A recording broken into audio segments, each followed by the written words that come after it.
Bismillahirrahmanirrahim. Nahmaduhu ve nusalli ala rasulihil kerim. Amma ba'd.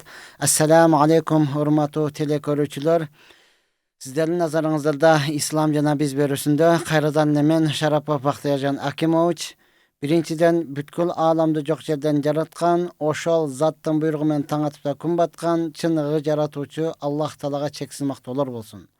Jana Peygambarыбызга жүрөгүбүздүн эң эле төрүнөн чыккан салаваттар жана саламдар болсун. Мактоо жана салаваттан кийин Аллах Таала ар бирибиздин ушул вакытка чейин кылган ибадатыбызды толугу менен кабыл кылып, пендечилик кылып, билип билбей кылган күнөөлөрдүн бардыгын түп тамыры менен кечирген болсун.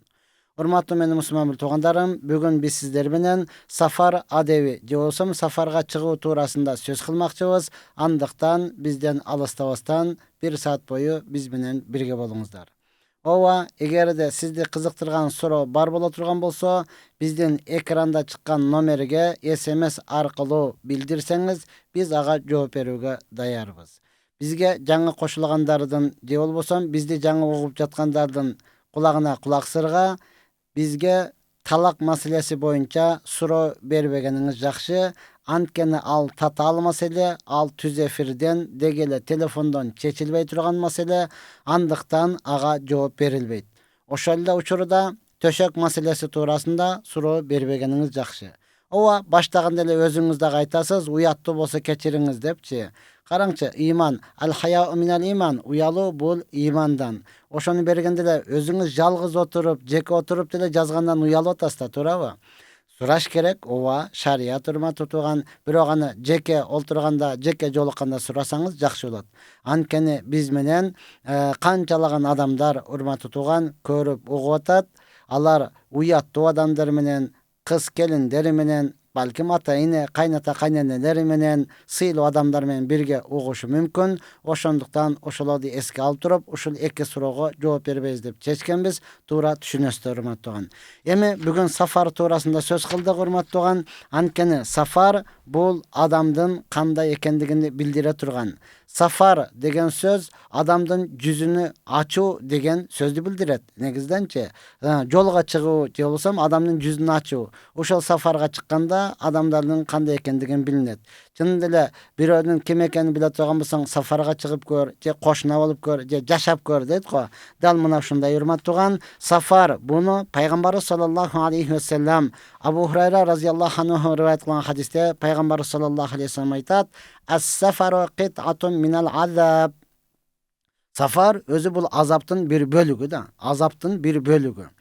Анткени сафарда үйдөгүдөй жей албайсың, үйдөгүдөй иче албайсың, үйдөгүдөй уктай албайсың. Качанда сен сафарга чыгып кажетиң бүткөн болсо, үйүңө барууга шашылгын дейт. Муттафакын алей хадис, урматтуу туган. Чынында эле сафар бул мына ушундай оор. Сафар бул мына ушундай азаптын бир бөлүгү болгондугу үчүн Аллах Таала дагы муну билип туруп бизге шариаттагы өкүмдөрдү жеңилдетип берген, урматтуу. Сафарды биз белгилеп алсак, километр менен оңой болуш үчүн сөздү улантпастан километр менен эсептегенде 120 километрлик алыстык жолго чыга турган болсоңуз, мына ошону сафары деп эсептелет. Ооба, 80-90 дегендер дагы бар, бирок эч кандай жалпы уламалар бүгүнкү дагы, мурдагылар дагы бардыгы иттифак келишилген 120 километр дей турган болсоңуз, эч ким каршы чыкпай турматтаган. Бизде дагы ушуга фатва берилген. Мына ошондон 120 километрлик жолго чыга турган болсоңуз, сиз сафарда болуп эсептелесиз. Сафарга чыккан учурда, урматтуу, ошончолук алыстыкка жолго аттандыңызбы, анда сиз, урматтуу, үйүңүздөн ошол айылдан чыгышы менен эле уже мусафирга кошуласыз дагы. Намаздын убакыттары келген болсо, пешинди, асырды, куфтандын фарыздарын гана 2 рекеттен кылып окуйсуз, касыр, кыскартып окуйсуз, калган сүннөттөрүн бардыгын толук окуйсуз. Албетте, багымдат менен шам намазы, урматтуу, бул кыскартылбайт. Билебиз, Пайгамбар саллаллаху алейхи ва саллям сафарда дагы, үйдө дагы багымдат намазынын сүннөтүн калтырган эмес, урматтуу. Дал мына ошондой эле сүннөт намаздарды дагы окуп кетсеңиз өтө жакшы болот. Эми качанда өтө шашылыш болсо, эртерээк жетүү керек боло турган болсо, ооба жеңилдик бар урматтуу. Сүннөт намаздарды машинада отуруп окуп кетсеңиз болот.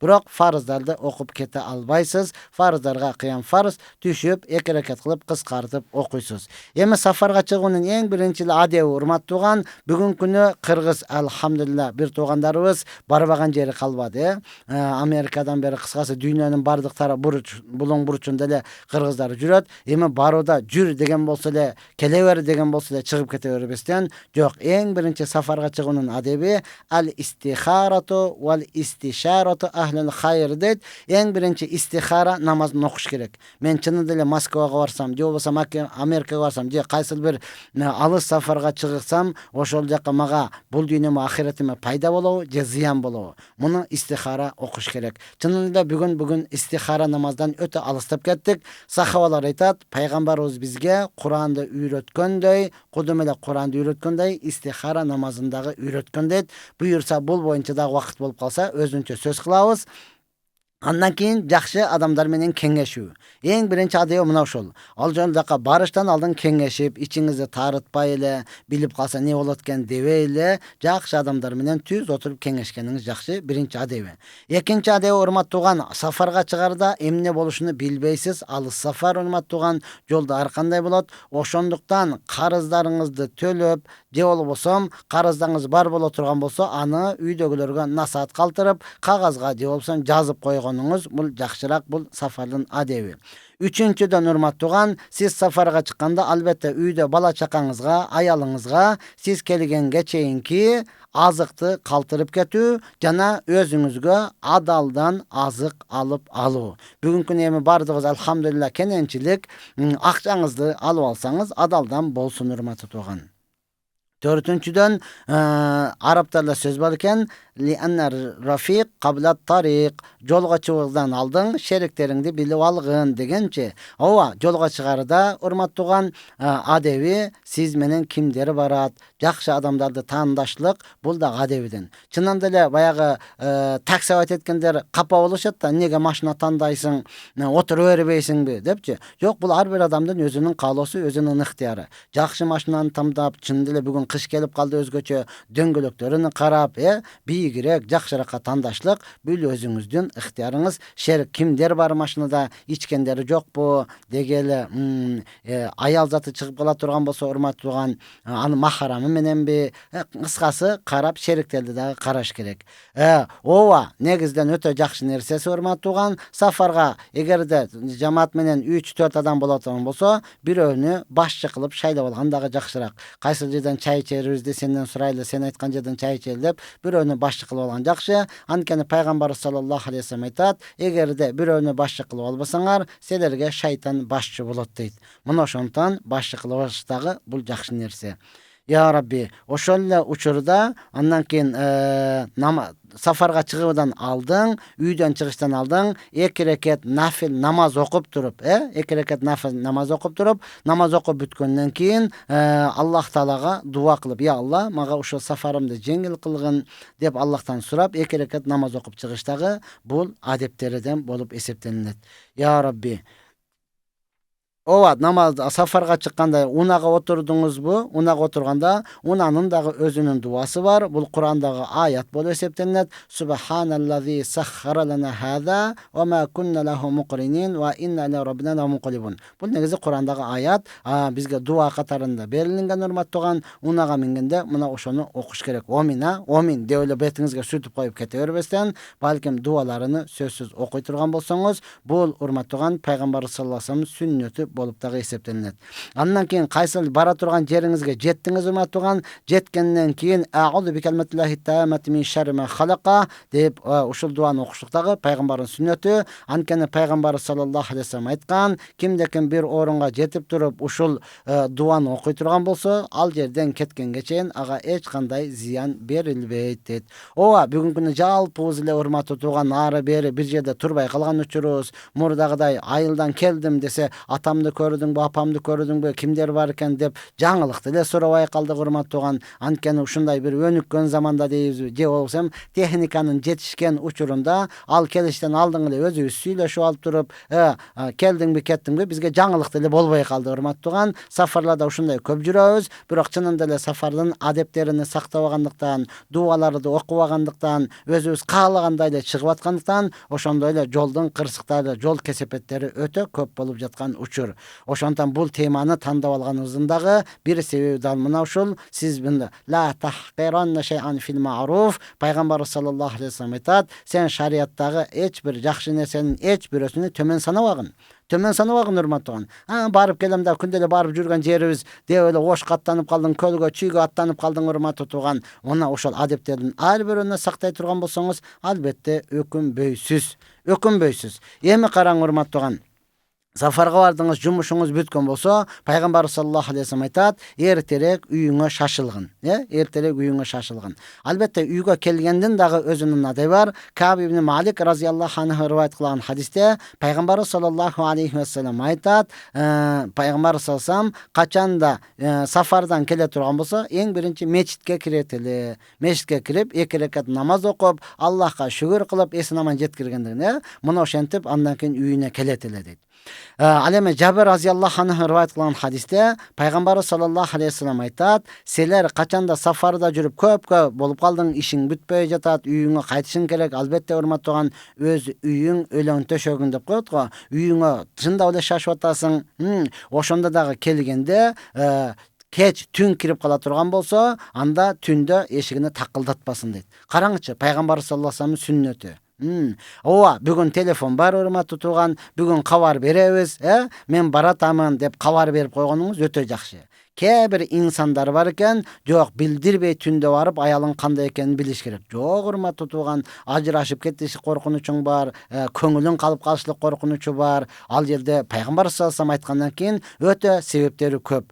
Сен эптеп эле анын айыбын издеп, анын бузукчулугун издеп эмес, анык ишенесиң, урматтууган. Анда мен баратам деп кабар берип коюшлук, бул деген сөз, мен баратам деп кабар берсеңиз, аял заты ал дагы сизди күтүүгө даярдансын. Оозуну оозуну чайкап, дегеле өзүнү жууп, жыттуу болуп, үйлөрдү тазалап, сизди күтүп алууга даяр болсун. Бул пайгамбар саллаллаху алейхи вассалам сүннөтү. Айтылган ар бирөөнү амал кыла турган болсоңуз, анда сизге пайда болот. Амал кылбасаңыз, урматтууган, анда зыян болот, өкүнөсүз.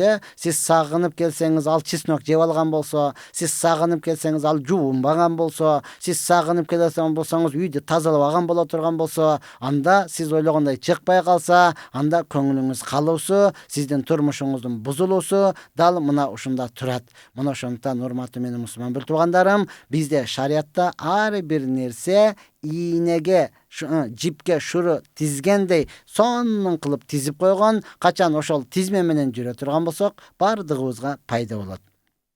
Эми айтып кете турган нерсе, Абу Хурайра разияллаху анху ривайет кылат, пайгамбар саллаллаху алейхи вассалам айтып атат, ла яхиллу ли имраатин ту'мину биллахи вал яумил ахир тусафира масирата яумин ва лайлатин илля мага зи махрамин алейха, муттафакун алейх. Өтө оор, урматтуу тууган, бирок айтышыбыз керек. Пайгамбар саллаллаху алейхи вассалам айтат, Аллага ишенген имандуу аял заты үчүн бир күн бир түндүк жолго махрамсыз чыгуусу адал эмес дейт. Пайгамбар жумшак айтып атат, адал эмес деп. Мен түшүн үчүн катуу эле айтам, арам деген эле сөз. Аял заты бир күн бир түндүк сафарга өзүнүн махрамы жок, турмушка чыккан болсо жолдошу жок, чыга элек болот болсо бир тууган инеси, бир тууган агасы, атасы, бир тууган таекеси, кыскасы махрамы жок сафарга чыгышлык, бул арам деди, урматтууган. Я Рабби, макул, биздеги жолдогуларга макул дейсиң. Бүгүн өтө өкүнүчтүүсү, мен ибадат кылайын, мен Аллага жакындайын, мен көбүрөөк сооп табайын, мен күнөөлөрүм кечирилсин деп ниет кылып умрага, ажыга жөнөп атат, бирок махрамы жок. Барып ал эмне деп дуа кыласыз? Эмне деп кечирим сурайсыз, урматтуу тууган? Махрамы жок, сиз умрага жөнөп алдыңыз. Махрамы жок, сиз ажылыкка жөнөп алдыңыз. болбойт урматтуу. Барып Кабанын алдыга барганда не деп дуа кыласыз? Не деп ыйлайсыз? Ансыз деле күнөөкөрсүз. Күнөөкөр экениңизди билип турасыз урматтуу. Барып алып дагын я Рабби болбойт. Мына ошондуктан урматтуу эжелер, урматтуу карындаштар, кандайдыр бир сафарга чыга турган болсоңуз, сөзсүз махрамыңыз менен чыккан жакшы. Өзгөчө буга көңүл бура турган эркектер, кызыңызды кошуп жөнөтүп атасыз, балаңыз, аялыңызды, я Рабби өтө коркунучтуу. Уялбай чыгып туруп жакшы баргыла деп эки эркектин ортосуна салып берип атасыз, Кыз экен ортого алып алайын деп туруп, алар ортодо экөө эки жакта. Жок, болбой турган нерсе. Эркектер мына ошого толук көңүл бурушубуз шарт урматтуу. Я Рабби, мына ошентип урматтуу туган, сафар туурасында бир аз сөз кылмакчы болдук. Эми биздин суроолор келе турган болсо, мен сөзүмдү көп улабастан, ошол суроолорго жооп бере турган болсок, албетте бизге эң пайдалуурагы дагы дал мына ошол. Эми сафар туурасындагы сүйлөй бере турган болсок, өтө көп сөздөр айтылган, аяттар келген, хадистер келген урматтуу туган. Мында айттым, Аллахтын өкүмү дагы жеңилдейт. Сафарга чыкканда 4 рекаттуу намаз, фарз намаздар 2 рекаттуу болуп калат. Бул бир болсо, экинчиси сафарга чыкканда азыр күн суук да мазы кийдиңизби?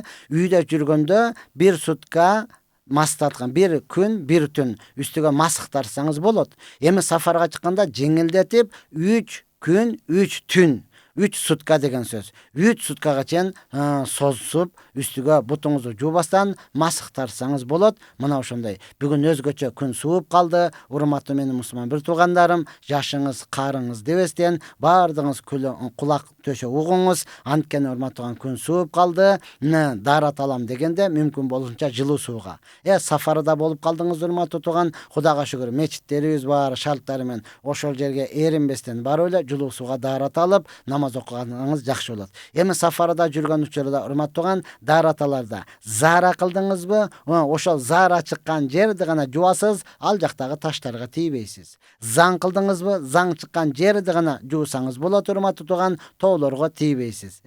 Түшүндүңүз урматтуу туган? Мына ошону шалпылдатып эле жуа бербейсиз.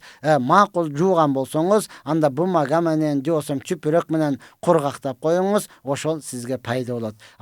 Эгерде жылуу суу жок болуп кала турган болсо, анда сиз муздак суу менен урматтууган жуубастан жакшылап кургатып, көңүл тойгонго чейин кургатып, заң чыккан жерди, зара чыккан жерди кургатып туруп, колдон баштап туруп даратты алсаңыз боло берет урматтуу туган. Бул сафарда жылуу суу жок болуп калган учурда, мүмкүнчүлүк болбой калган учурда дал мына ушундай кыласыз. Мына ушундай сафарга чыгуунун урматтуу өкүмдөрү, дегели тартиптери, адептери бар. Мына ошондой кыла турган болсоңуз, албетте ар бир ишиңизде сиз не кыласыз?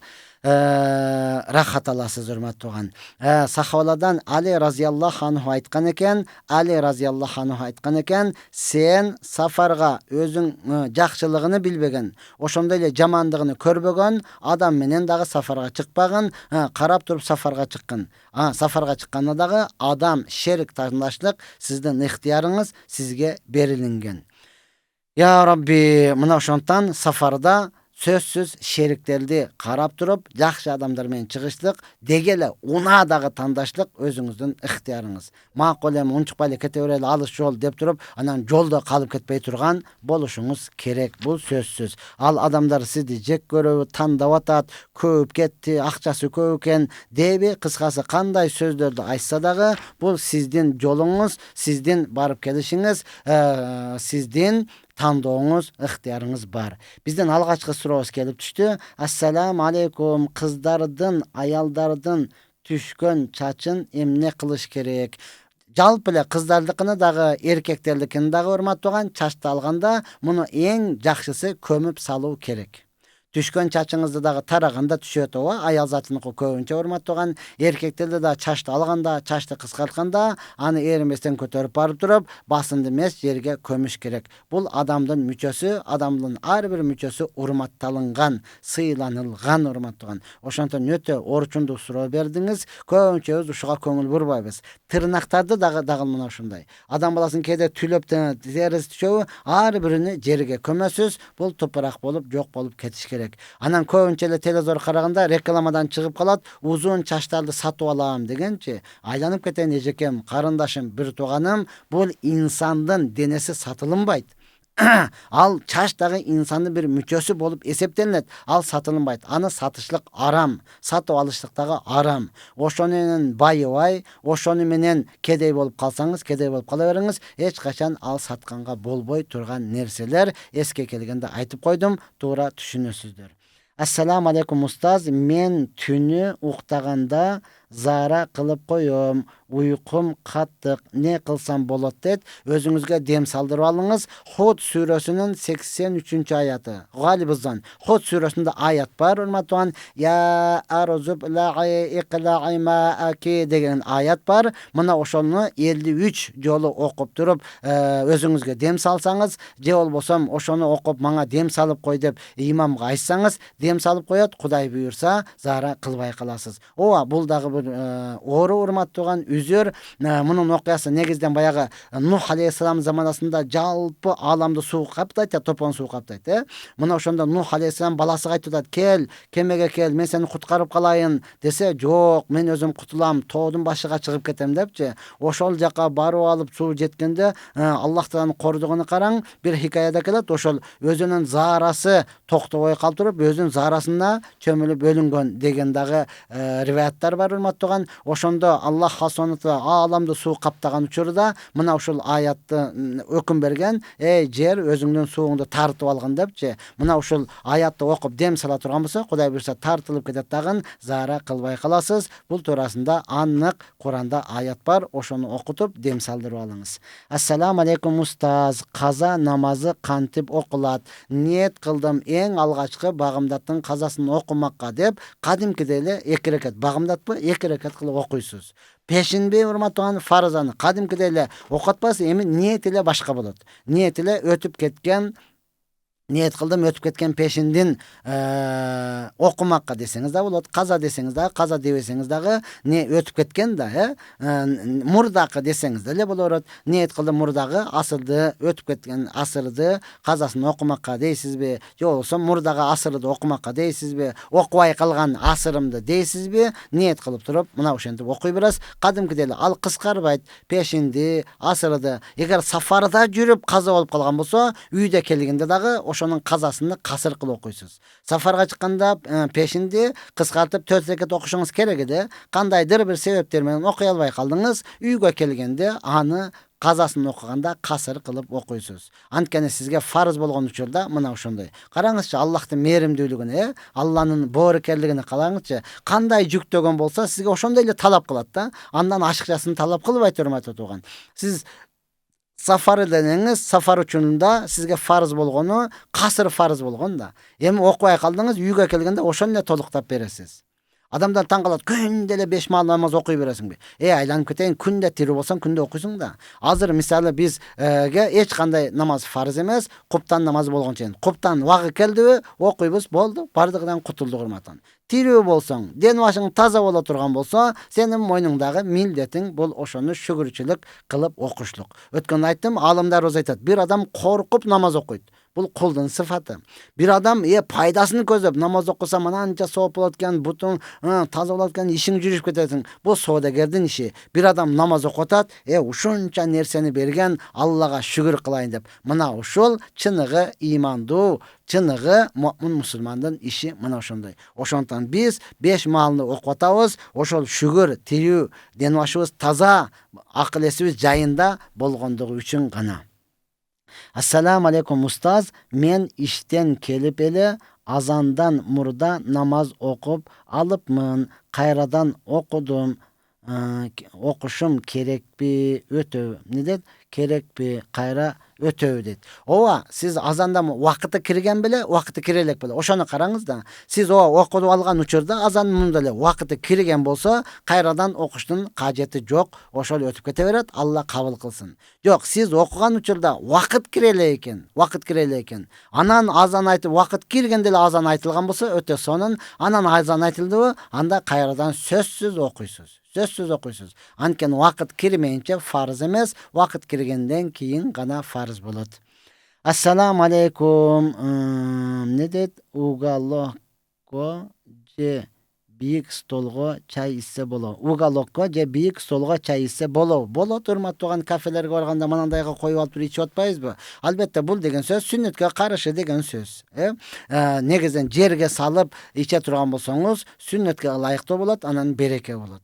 Negizden emes stolga koyup içip atkan bolsa astagfirullah içpe bolboyt dep ele ana jirkip ana men munda jerde oturbayım degenge hakkınız jok urmatly tugan, oturup içip kete beresiz.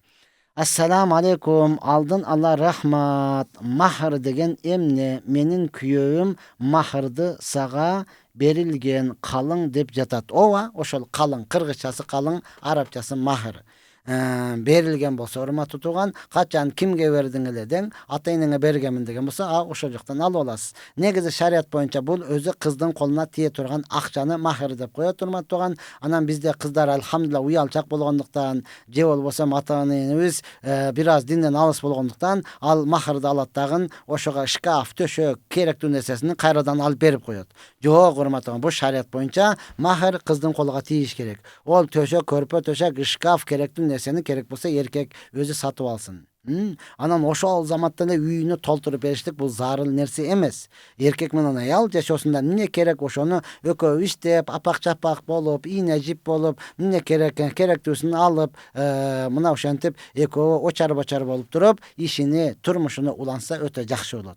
Bugünkü urmat tugan 200 000, 150 000, 300 000 dep koyup alabız dagın, aytabız kayra ele bul özünün üýüge kelet, kirjuçu maşina alabız, divan alabız, servan alabız, munça idişayak bıçak, pilosos, ütüge geçen, ya Allah. Anan kantıp yaşao bolsun urmat tugan, anan kantıp unutmak bolsun. Ana dagı kayra maktanyp 5 katar kiyim bolboy turmat tugan. Jakşı nerse emes. Bul kıynaw bolat da. Muna oşonduktan urmat tugan bugün kançalagan baldarыбыз üýlen albay jatat, kebir kızlarыбыз turmuşga çıga albay jatat urmat tugan. Üýlenbeysiň bolsa şart jok. Nege muna şunça kalyň beriş gerek, üýge şunça nerse keliş gerek depçi. Jok, Allah Taalanyň Kur'anda ölçep koygonu bul ayazlarga 10 dirham. 10 dirham söz bizden akça menen eseplegende şol ötö aşırtı esepleseňiz 10 000 som degen söz. Paýgambar sallallahu aleyhi ve sellem aýtgan, kaýsyl ayaldan mahry az bola turgan bolsa oşol berekeli bolat degen, oşonduktan berekeli kılıp azırak eseplegeni jakşyrak. Assalamu aleykum Bahtiyar ajeke, ne det? Epilepsiyany kaýsy sure şifa bolat det. Any men çynynda ele bilbeýtkemin, epilepsiyaga bir özgöçe bir ayat sure dep bilbeýtkemin, bura kansedagy urmat tutugan, Kur'anyň bardygy Allah'tyň sözü, şifa, oşo menen ne kılasız? Dem saldyryp okuta berseňiz, Hudaý buyursa aldaga kalat. Andan aldyň wraçka dagy barıňız. Paýgambar sallallahu aleyhi ve sellemden sahabalar surady. Biz oğraganda darılanalı, körünölü degende Paýgambar sallallahu aleyhi ve sellem o aýtgan, owa darılangıla, körüngülü Allah Taala karılık menen ölümden başkasının bardygyna şifa koygon degen. Karbay kalan kaç süreni okuşum gerek? Jok, karysız barber. Ölbey kalan kaçsın ne kılsam gerek? Kaysı wraçka, kaysı tabipka? Jok, bar ölösüz urmat tugan. Kalgan epilepsiya barby, alapes barby, kanday oor bola turgan bolsa, Allah Taala bardygyna şifa koygon, şifany izley beresiz. Assalamu aleykum ustaz, şam namazından kiyin bir namaz okulat det. Al kaysın namaz, Allah razı bolsun det. Maşallah. Şam namazdan kiyin bizde oştuk tuğandары da, oşo şam namazdan kiyin 2 rekat namazlar var urmat tuğan. Ya Rabbi, Tuhfay Rasul dep koyuşat. Negizden bul albatta sünnetde jok nerse, açıgyn aýtkanda talaýsyzby, talabaýsyzby, kitaplarda jok. Bizde oşontip nafilde öle okuganyňyz jakşyrak bolat. Tuhfay Rasul dep ataýyn özünçe atap okuwaýly. Şunçalyk okugyňyz kele turgan bolsa, şam namazdan keyin niyet kıldım 2 rekat nafil okumakka dep okusaňyz, albatta siz maksadyňyzga jete beresiz. Atap ana mınanday namaz bar eken dep okuşluk bardygy nafilge kiret. Kanday dep atasaňyz dagı bardygy nafilge kiret. Okuy beriň, nafil okugandan hiç kim tıybaydı. Assalamu aleykum ustazım, den soluğunuz jakşyby? Surawam bar ele, 34 ýaşdamyn, uşul wagtga çeyin okuway kalgan namazdарды kantip jana kaýsyl wagtda okup toluktasam bolat det. Hudaga şükür men jappa jakşynamyn. Ya Allah, 34 ýaşdasyz, azyrga çeyin okuýlak namazlaryňyzdy. Karaň, gün çygyp kele jatkanda, çak düştü, gün batyp baratgan. Uşul 3 wagtda gana okuwaýsyz. 3 wagtda. Gün çygyp kele jatkanda, чак түштө, күн батып бараткан учурда гана окубайсыз. Калган бардык учурда окуңуз дагы эртерээк кутулуңуз. Айланып кетейин, эмне кылып жүрөсүз? 12 жашта балагатка жеткен болсоңуз, уже 22 жылың убакыт бар. Я Алла, өтө коркунучтуу. Ошондуктан шашылыңыз, эртерээк кутулуунун аракетин кылыңыз. Аллах Таала өзү жеңилдик берсин. Билдиңиз, 3 жыл убакытта окубайсыз, калган бардык убакытта окуй бересиз. Ассаламу алейкум. Окулбай калган каза намазды 5 убакыт убагын тең окуш керекпи? Ооба, окулбай калган 5 убакыт бардыгы 5 убакыт окулбай калды, 5 убакыт бардыгынын казаларын окуйсуз. Бул мойнуңуздагы карызсыз, урматтуу тууган. Биз бүгүн инсандан карыз болсок, бир адамдан, жөнөкөй адамдан карыз болсок, телефонду өчүрүп коюп, же болбосом мындай номер жок дегенге коюп, кыскасы качып кетип, албай кутулуп атабыз да. Бүгүн Аллахтан карызбызбы? Биз качкан жокпуз, өзүбүз баратабыз. Ошол жака баратабыз. Өлүм биздин артыбыздан келбейт, кубалбайт, алдыбыздан тосуп чыгат, урматтуу тууган. Ошондон кайсыл саат, кайсыл убакытта өлүшүбүздү бир дагы билбейбиз. Кайсыл повороттон чыгып калат, урматтуу тууган, же түз эле сентилден чыгып калабы, повороттон чыгабы, аны билбейбиз, урматтуу тууган. Ал сизге жашынып турбайт, гаишниктерге окшоп, ачык эле алдыңыздан туруп тосуп алат. Мына ошондуктан бардыгыбыз карыздан кутулушубуз керек. Ассаламу алейкум. Мен 42 жаштамын. Үйлөнө элекмин. Кандай кызга үйлөнөбүз? Кыжалат болуп бүттүм. Эмне жолум болбогондой, үйлөнбөй өлүп кетсек күнөө болобу? Жазасы кандай? Ушул тууралуу айтып коюңузчу, дейт. 42 жаштасыз, урматтуу тууган. Сизге тием дегенге эле үйлөнө бериңиз. Уже жашыңыз өтүп кетип, дагы тандап эмне кыласыз? Ошо сизге тием эле деген болсо, макул деп үйлөнүңүз. Мына ошол жетиштүү болот. Я Алла, тандаган тазга жолугат дейт го. Ошо 42 жашка чейин, я Алла, тандап жүрө бересиз. Менден 2 жаш чоң экенсиз. Ошондуктан албетте, урматтуу тууган, негизден тандаган учурда ошол диндеги, машалла, намаз окуган жолукчан даярыны ала бериңиз. Макулбу? Таярыны. 42 жашта болсоңуз, ушу сизге тием эле деп намаз окуган даяр болсо үйлөнө бериңиз. Сага тийсе менен жолук салынам, сага тийсе менен кийин баштаймын, сен окуй бер, анан кийин мен анан окуймун дегендерден жок, урматтуу тууган. Жалпы эле элге тийиштүү болот, сизге эле эмес. Мына ошону анан алып туруп окутуп алам дебең. Жок, тийгенден кийин сизде ал окутуп коюшлук коркунучу бар. Мына ошондуктан эмне кыласыз? Эртерээк үйлөнүүнүн аракетин кылыңыз. Албетте жалгыздык Аллага гана таандык. Аллах Субхана Таала сизге ушунчалык мүмкүнчүлүк берген. Канча жолу сиз тандадыңыз, кандайдыр бир болбогон шылтоолор менен өткөрүп бердиңиз. Эми аракет кылыңыз дагы үйлөнүш, эртерээк үйлөнүңүз, урматтуу тууган. Анан кантип той өткөрөм? Урматтуу тууган, той бериш бир дагы той фарз эмес, бир дагы той сүннөт, важип дагы эмес, урматтуу тууган. Сиз жана бизде жакшы сөз бар эле, кемпир чалдын тойудай дейт го.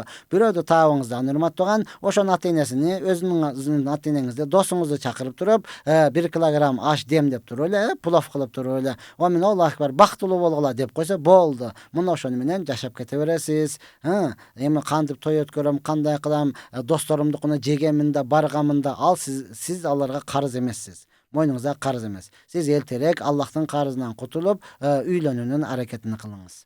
Ассаламу алейкум. Ажаке, биз өзгөндүн шералы айылынан болобуз. Мен 10 жаштамын, үкам 8 жашта. Биз мусулманча илим алышты каалайбыз. Бизди медресеге алабы? Нурулан Байел, дейт. Машалла, Алла өмүрүңүздөргө береке берсин. Азаматсың жигитей. Караңчы, 10 жашта, 8 жашта, сизди азырынча медреселерге, урматтуу тууган, мектеби менен болсо алышы мүмкүн. Болбосом сиз ошол эле Шералы айылындагы имамга барыңыз дагы, мени окутуң дең. Макулбу? Эрте менен окусаңыз, абеттен кийин барыңыз, абеттен кийин окусаңыз, эртерээк абетке чейин барып туруп, иниңизди жетелеп алып, ошонун мугалим санини баштап, Куранды баштап үйрөнө бериңиз. Кудай буйрса, сиз 9 классты бүткөндөн кийин анан кайрылсаңыз, биздин алтын башыбыз эсен болсо, сизди Агыргө, Бишкек Агыргөдөгү Имам Саракси медресесине алабыз, Кудай буйрса. Макулбу? Жакшы ниет кылып туруп, ошол айылдагы эле имамга барып, ошондон сабак ала бериңиз. Шералда дагы мен билишимче илимдүүлөр көп. Ошол илимдүүлүгө барыңыз. Биздин турмуш курганыбызга 6 жылдай болуп калды. Махрымды берем деп бербей жүрөт. Мен талап кылып алсам болобу? akım barбы, mahırdı alıp meni törüp o nedet östürgen apamdın tişin saldırıp den soluğun karatayın degem, özüm da ine bolup düşündüm da inenin menetinde. Ova, sizin talap kılganга hakkınız var. Bersen berem degenge de hakkınız var. Berbesen berbeymin degenge de hakkınız var. Oşal maharı bersin, anan siz beriniz. Berbese berben, siz de hurmat tutugan. Al sizden hakkınız. Allah koygan hakkınız hurmat tutugan. Oşonu bersin, maşallah, anan bergende de köyle oşal tişti tiştin esebin çıkarıp gelip şunça veresin, tişige şunça ketet eken debeyle. Maşallah. Ne kılasız, jеңилдетип эле арай бериңиz, урматтуу тууган. Allah берекесini versin. Бирок талап кылганга hakkınız var. Zakız kırksa ne buzulav, ne nike buzulava. Zakız kırksa nike buzulava. Ova, urmаттуу тууган, zakızды жөнөн кыркы бербейсиz да. Ошол жашабайбыз дегендигиңиз үчүн же болбосо сиз өзүңүздүн мамлекетиңизди таштап саткындык кылып, ошол мамлекетти алдаш үчүн ne kılıp atasız? Zakızınızı kırtırgan atasız da. Doğru mu? Başka memleketke barış üçün yeri yok bolup ötüp keteyin, zakısı yok dedim. Yok hurmatlı, sizler Allah'ta alday albaysızlar. Sizler özünüzde de aldaysızlar. Oşonduktan jalp ele zakısını kırktırıp turup aldap başka memleketke çıkıp oşol jaktan iştep kelebиз dep wagtynçalyk düýnüni oýlabasdan siz ahiretiniňizdi oýlaňyz. Alhamdulillah, Kırgızstanda yer tappaýsyz, tabılbayt dagı, et jeri de jok hurmat tugan, öz üýüň, öleň töşegиň siz Kırgızstanda töre östürgeningizge şükür kılıňyz hurmat tugan. Allah bardyk neseni berip salgan. Owa, oşol başka mamleketde iştegendey Kırgızstanda işteseňiz çirip ketesiz. Ol jak barsaň toy jok, al jak barsaň bekem turup işteysiň, Kırgızda da iştey ber. Kırgızda toy desele sözsüz bir nese köterip barışyňyz gerek. Un çıkpay barıňızdan toyunu jep turup, baktılı bolalar, men toyga çakırganda da uşunday un çıkpayla kelip, jep bataňardy berip ketkile dep, jılmayıp, külüp turup aytyp koýuňyz hurmat tugan. Sözsüz özüňizdi kıynaşyňyz gerek. Anday bolboýt. Jalp ele urmatly menin musulman tugandarym, köp bir adamlar muну şentip zakysını kırktırıp, çet mamleketke çıkıp, bizdi kuwalady, bizdi batırбай jatat, bizge iş kozgoldu degen har kanday sözlerdi aytady. Jok, Allah'tan korkuňuz hurmatly tugan. Allah'dan korkuňuz. Assalamu aleykum ustaz, namazda bolgon dua sözsüz kabul bolobu. Sözsüz kabul bolot. Sözsüz kabul bolot. Albatta, siz hurmatly tugan aram nerseden alys bolgon bolsoňuz, sizdin jegeniňiz adal bolsa, içkeniňiz adal bolsa, deneniňiz adal menen çoňoýgon bolsa, anda sözsüz kabul bolot. Eger uşul üçönün birөө bar bolotgan bolsa, jok. Paýgambar sallallahu aleyhi ve sellem uzun bir hadiste aytıp durup, oşonda aytat da, bir adam safarga çıktı, öte kıynaldı, jüdözü, çaçı tozudu, anan namaz okup safarda dualar kabul bolotga, iki kolunu köterip durup, ya Rabbi, ya Rabbi, men tarbiyalagan zat, Allah'ım, mağa jardan beri kıynaldım, men uşunday boldum, dep dua kılatat. Paýgambarymyz aytat, anın jegeni aram ele, içkeni aram ele, denesi aram menen çoňoýtsa, fa anna yustajabalah, bul dua kantyp kabul bolsun deyt da. Bul dua kantyp kabul bolsun deyt. Oşondan urmatly menin musulman bir tugandarym, siz jegeniňiz, içkeniňiz, kiygeniňiz, deneniňiz adal menen çoňoýgon bolsa, bir gana namazda gıla emes, köçöde жүрgöndө dagı, oturganda dagı har bir jerde kılgan zikir dualaryňyz sözsüz kabul bolot. Oşonduktan tamakta dagı karap jeş gerek. Assalamu aleykum. Pasovya alsa aram emespi, kenenirek jogap koyuňuzçu, rahmat. Jok, aram emes. Kaçan aram emes hurmat tugan, siz çınında ele oşol pasovyaga muhtaç bolup, çınında ele sizdin baldaryňyz törelgen bolup, oşol Kırgızstanda mamleketde jaşap atkan bolsa, anda anı alsaňyz aram emes. Siz başka jok adamdı jazdırıp, je balaňyz jok bolup turup jazdırıp koýgan bolsoňuz, oşol uçuda muhtaç bolbosdan turup, üý jaýyňyz bar, üý jaýyňyz, maşinaňyz bardygy jetişdi, birok aç közdük kıldyňyz. Aç gözlüğüyle kılıp durup, al jakta tanış bilişleriňiz köp da, tanış bilişleriňiz çoň işteyt, жазып koýubereli, familiýa atyň bar da, anyk da, dep ele jazdırıp koýgan bolsa, anda aram bolat hurmatly. Bugünkü Kırgızstanda neler gana bolup atat, bardygyz görüp atabız da. Anyk hurmatly tugan balası bar, muhtaç hurmatly tugan.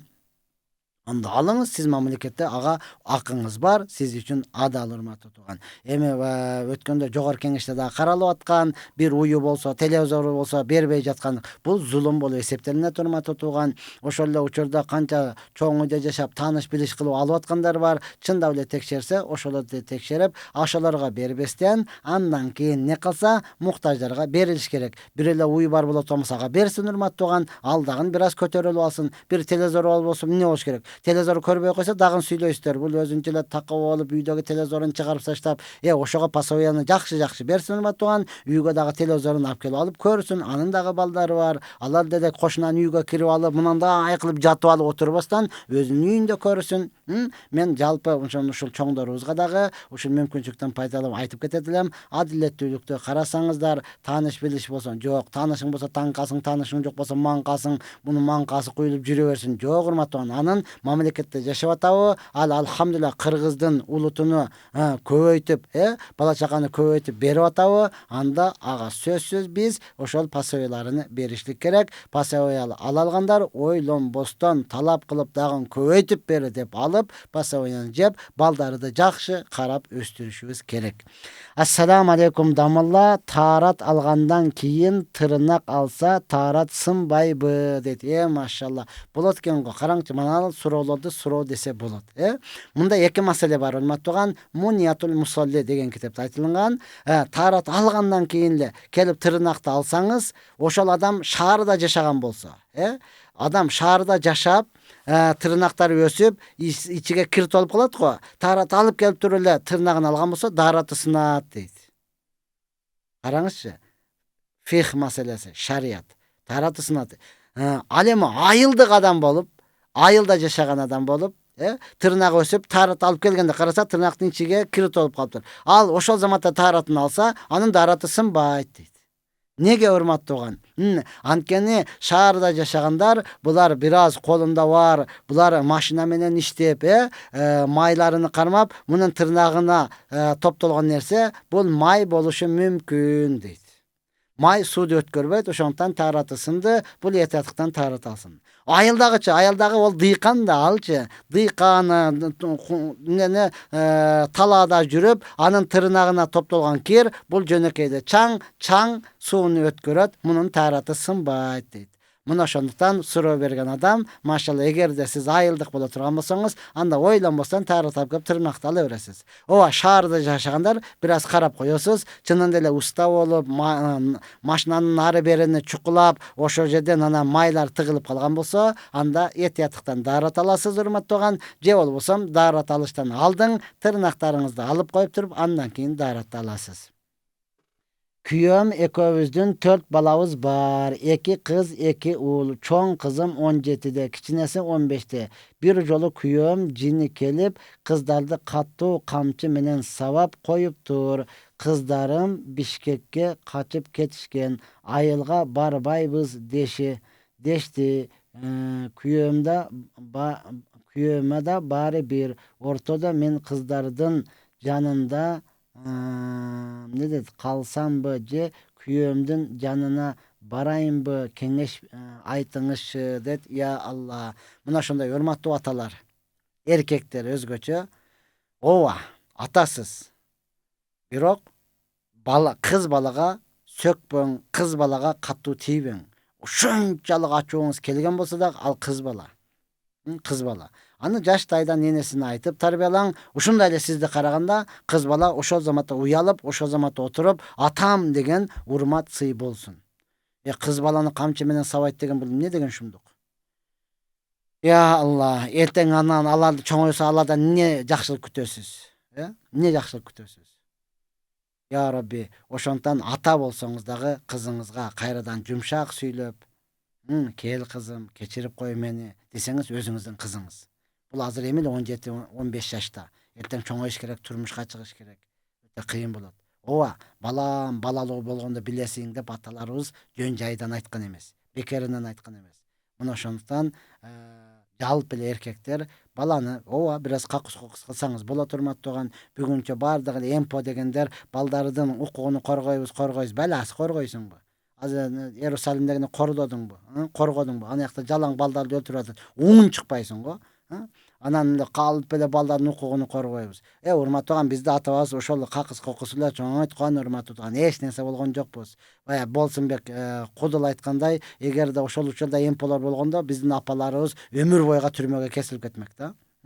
Урматтуу тууган. Мына ошондой ал не кылабыз баласын. Анан какыс кокус десе эле сөзсүз бир жерин чыгара коюп, бир жерин майып кылып коюп эмес, урматтуу тууган. Бир аз эле ошол сүрүңүздү көрсөтүп коесуз.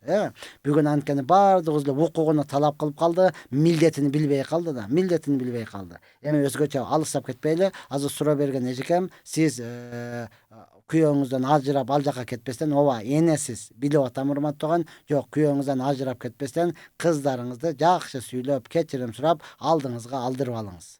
Барып, ооба, бала да көнү калды урматтуу тууган. Классташтарын алда эмне дейт ал? Анан атасы урат экен деген сөз болот. Сиз жашырганы менен алар кыздар классташ жүрө албайт. Кантсе дагы не кылыңыз, эки жакта жашабастан менин кеңешим, кыздарыңыздан кечирим сурап болсо дагы жакшы сөздөрдү айтып, жакшы бир нерсени, жакшы көргөн нерсесин алып берип, айылга чакырып, бир үйдө эле жакшы тарбиялаңыздар. Мына ошол сонун болот. Я Алла, балдарды урматтуу тууган каттуу кезеп катуу кылбаңыз. Мен барган жерлерде азыр айтып атам, Давуд алейхиссалам дуа кылган экен. Аллахым, мени башкара турган балдардан мени сактагын.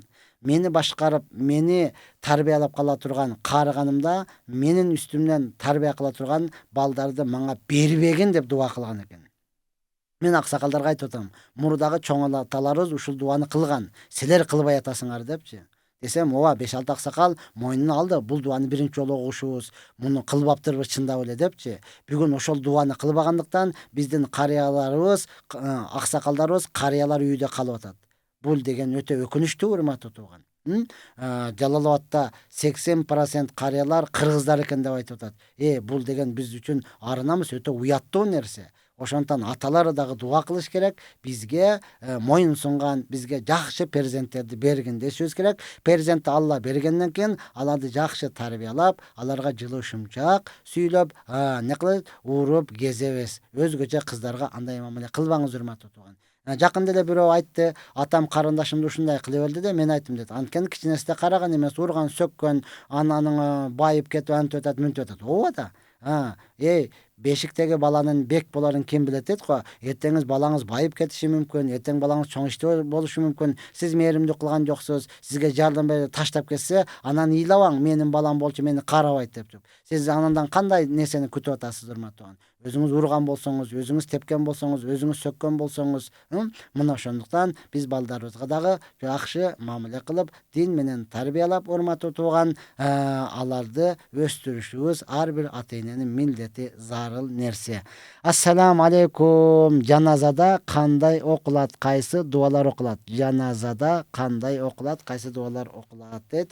Жаназада не кылат? Ниет кыласыз жаназа окумакка. Биринчи ниет кылып Аллаху акбар дейт. Дегенден кийин кол байларды окуйсуз. Субханака ва бихамдика ва табаракасмука ва таала жадука ва ла илаха гайрак. Аллаху акбар. Экинчи такбир кетти. Пайгамбарыбызга салават айтасыз. Кадимкилер намаздагы Аллахумма салли аля Мухаммад кама саллайта аля Ибрахим ва аля али Ибрахим. Аллахумма барик аля Мухаммад кама баракта аля Ибрахим. Ушуну окуйсаң Аллаху акбар. Үчүнчү такбир кетти, урматтуу. Эми жаназанын Аллахумма гфир ли хаййина ва маййитина ва шахидина ва гаибина ва сагирина ва кабирина ва закарина унсана. Аллахумма ман ахяйтаху минна фахья аля ислам ва ман таваффайтаху минна фатаваффаху алал иман. Окус Аллаху акбар. Ассаламу алейкум рахматуллах. Ассаламу алейкум. Жаназа бүттү. Мына ушунчалык эле. Намаз окуп жүргөн болсоңуз, демек сиз кол байларды билесиз, салаваттарды билесиз. Бир эле ошол жаназанын дуасы эле калды. Дуа эле, урматтуу. Мына ошону жаттап аласыз. Ооба, кыз балага, жаш балагатка жетелекке башкача дуа. Ал эми балагатка жетелек жаш наристеге дагы башка дуа. Буларды ар бирибиз билишибиз шарт. Жаттап алышыбыз керек, урматтуу. Ата өлдү, жаназаны бала өзү окусун.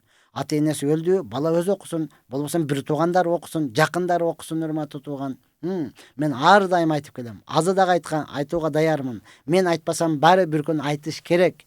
Boptur, atаңыз öldü, balаңыз öldü, muftini çakırdınız, meni çakırdınız, öte çoğun ilimlini çakırdınız. Xudaga şükür, elhamdülillah Allah bergen ilim var. Muftilerimiz, ustazlarımız, paygambarlardan muras koru. Alar tuzanda eç nerse ayta albayбыз. Bирок kansa dagы perişte emespиz. Perişte emespиz urmattoğan. Bu aptır kelip baktırıp çakırdınız. Perişte emesmin da. Allahu akbar degende oy ketdi. Bular janazaga ne beredi? Janazaga ne beresizler? Berisi alsam mı albasam mı? Koy deyin. Jo bul bayıl eken. Berisi ale bereyin. Yok koy deyin. Çındap berse uyga jetkiriп beret. Assalamu aleykum rahmetullah assalam. Namaz büttü urmatı tuğan. Düşünüңчү. Siz düşünüңчү. Namaz büttü. Eger bala okusa uşinti oylanobu. Bir tuğan okusa janazаны okusa uşinti oylanobu. Oşondan jönөкөй эле урматтаган ушуну билип алыңыз. Өткөн бир жерде айтсам, жаназаны бала окуса, жаназаны ата окуса, анда молданын не кереги бар? Өтө чоң керек урматтаган. Сиз ойлобоң, мен жаназаны окуп койдум, молда болуп калдым. Баласыбы? Ал жерде икири-чикири, ийне жөө толтура сырлар бар урматтаган. Ошону мен өзүм окуйун деңиз дагы, ошо билбегендериңизди сураңыз, толугу менен айтып берет. Андан кийин сөз келип калды урматтаган, жаназа окулганда сөзсүз кадимки эле намаз окулган жериңиз таза болуш керек. Бизге Баткенге барсаңыз, өзгөчө Карабак айылына барсаңыз, жаназага келген адамдарга ар биринин колуна пакет, ручной пакеттер барбы? Пакет, нан, сахар сатылган пакет. Ошону ар бир адам колуна жыртып таркатат. Жан келгенде таң калат, буга не кылабыз? Жер чаңда, пайпагың менен тургун келбейт. Ошону коёсуз дагы, бут кийимди чечип туруп, ошол пакеттин үстүгө туруп алып туруп, жаназаны окуйсуз, бүткөндөн кийин шарт алып кетесиз. Бардыгына жайнамаз жеткире албай турматтыган. Макулбу? Ошондон бут кийим дагы таза болуш керек. Бир жерде айсам, өтө такыба экен, бут кийим чечип, кайра эле ошонун үстүнө туруп алып тур. Муну мен болбой турматты турган. Бир жерде ошентип, жаназаны сиз окуп бериң деди, макул. Макул деп бакансам, эч кандай жайнамаз берген жок. Бут кийимди чечип туруп, чаң кадимкиде тупурак, таза да. Ошого эмне кылып туруп алыпты, жаназаны окусам, колтуктан келип кармады, бүтүшү менен бирөө. Ушунча элге мени уят кылдыңыз дейт. Неге? Сиз эмнеге патинкеңизди чечип чаңга турдуңуз? Айланайын, мен бул патинке менен бут кийим менен дааратканага кирдим. Напор менен бердим. Буяка чачырады, Зара жок урматтаган. Ана мен кантип окуймун? Сен мага ишенип берип атсаң, ана мен ошол менен өлүп кетсем, эптеп кутулсам болду. Ага менин иманым чыдабайт. Десем кечирип коюңуз. Мен жайнамаз салбапмын дейт. Вот ошондой да. Анан кайра айтат, жайнамаз салып койсом, ал кийин барып чоңоюп гилем болуп кетпейби? Болуп кете берсин. Ал гилем болуп кетет деген сөз, жаназа окугандан кийин молда алып кетип калат деген эмес, ал урматтаган. Ошо жаназа окуду, болду, ошо жерге эле калат.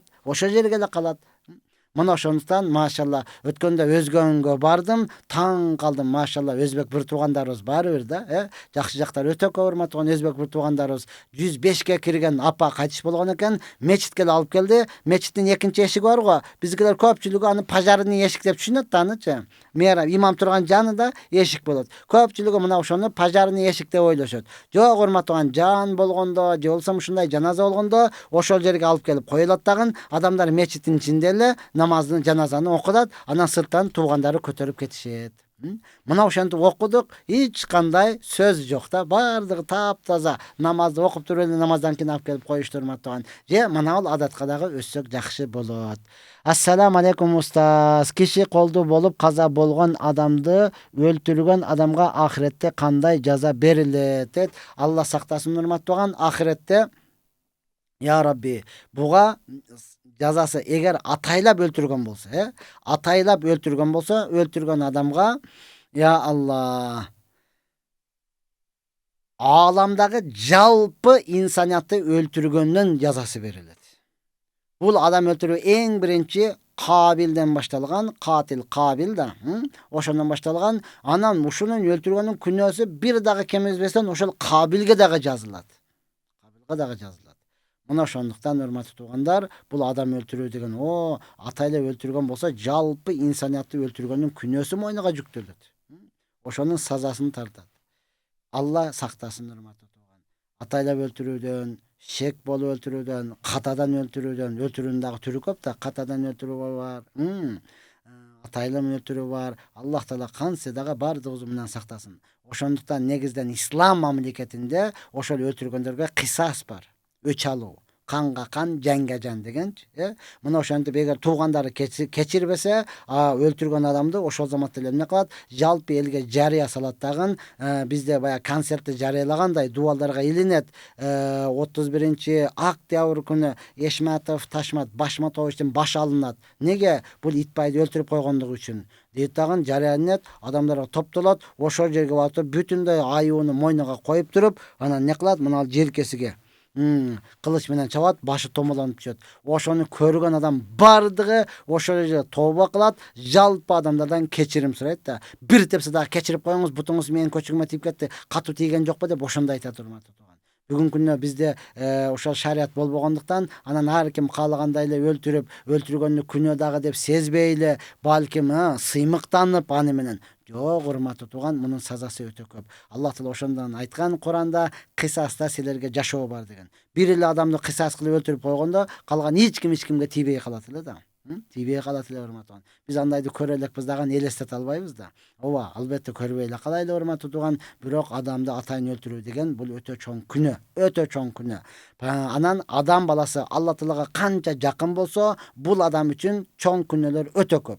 Адам баласы Аллахтан канча алыс болсо, бул адам үчүн чоң күнөө деле жок да. Өлтүрүп коюп, мен эскертүү бергенмин, 3 күн айтканмын, сурак бергенмин, алып келбесем мындай адам жашашын не кереги бар деп кодум эле ааламды өзү башкара турган. Жок, урматтуу тууган, өтө кыйын болсоң бир ок экенсиң, бир оксуң да. Ал жаза bijinsil a'mal деген сөз бар араб тилинде. Жаза сенин кылган ишиңе жараша болот. Сен кандай кылган болсоң, эртең сага дагы ошондой болот, урматтуу тууган. Бир эле оксуң, даң дет. Ушунчалык кыйын болсоң, экинчи оксуң, контрольный деп коет аны, контрольный экинчи оксуң. Ушун менен кеттиң. Ошондон урматтуу менин мусулман бир туугандарым, бардыгыбыз тооба кылайлы, кечирим сурайлы, адам өлтүрүү деген адам баласына зулум кылуудан жалпыбыз алыс болойлу. Мына ошону шарият деп коет, урматтуу тууган. Ассаламу алейкум устаз, жамаатка намазканада же мечитте кандай адам имамдыкка өткөнгө болот? Эгерде имам жок болсо, имам жок боло турган болсо, урматтуу тууган, адамдар түсүгө каралбайт, албетте илимиге каралат. Илимдүү адам өткөнү жакшы, өткөндө дагы ошол сүннөттү билген, машалла, такварак, узунураак кийинген адам өссө жакшы болот. Анан бардыгы эле бирдей боло турган болсо, ошол жерде чынында эле тажвид менен окуган, Куранды ким көбүрөөк жаттаган, ошол өссө жакшы болот. Бизде имам жок болсо эле сенет менет башталат да. Анан сакалы болсо эле сенет дей бересиң, башында допусу жок, урматтуу тууган. Анан бир сакалы бар экени өтөт деген менен кыска кийинип алган, эңкейсе аркасы дагы бүтүндөй көрүнүп калат. Андайлар өтүшлүгү жакшы эмес, карахият, макруh болот. Ошондон мүмкүн болушунча имам жок боло турган болсо, өткөндө дагы бир аз узунураак кийинген, машалла, сүннөттү билген адам өтө турган болсо өтө жакшы болот. Кыргызстандын 90% үлүш жер алган кыздардын жерлери, Кыргызстанда 90% үлүш жер алган кыздардын жерлери төркүндөрүнө калган. Ошол жерди ар дайым төркүндөрү пайдаланып келет. Шариятта бирөөнүн акысын жеген болбойбу дейт. Мананы караңыз, өтө сонун суроо. Өтө акылдуу экенсиз, машалла. Чынында эле мен ойлонбоптурмун ушуну. Чынында эле ойлонбоптурмун. Көпчүлүгү көңүл дагы бурбайт да, урматтуу тууган. Чынында эле бирөөнүн акысын жеген болот. Ошондуктан сиз айткандай, эмне кылыш керек? Ал турмушка чыгып кеткенден кийин ошол кыздан ыраазычылык сураш керек. Биз сенин жериңди иштетип атабыз, сенин жериңден пайдаланып атабыз, сен ыраазы бол депчи. Ыраазы болсо өтө жакшы. Ыраазы болбосо анда арендага алып, арендасын төлөш керек, арендага берип, урматтуу тууган. Сөзсүз бирөөнүн акысы ал. Караңызчы, машалла, эл ичи алтын бешик деп сонун суроолор чыгат.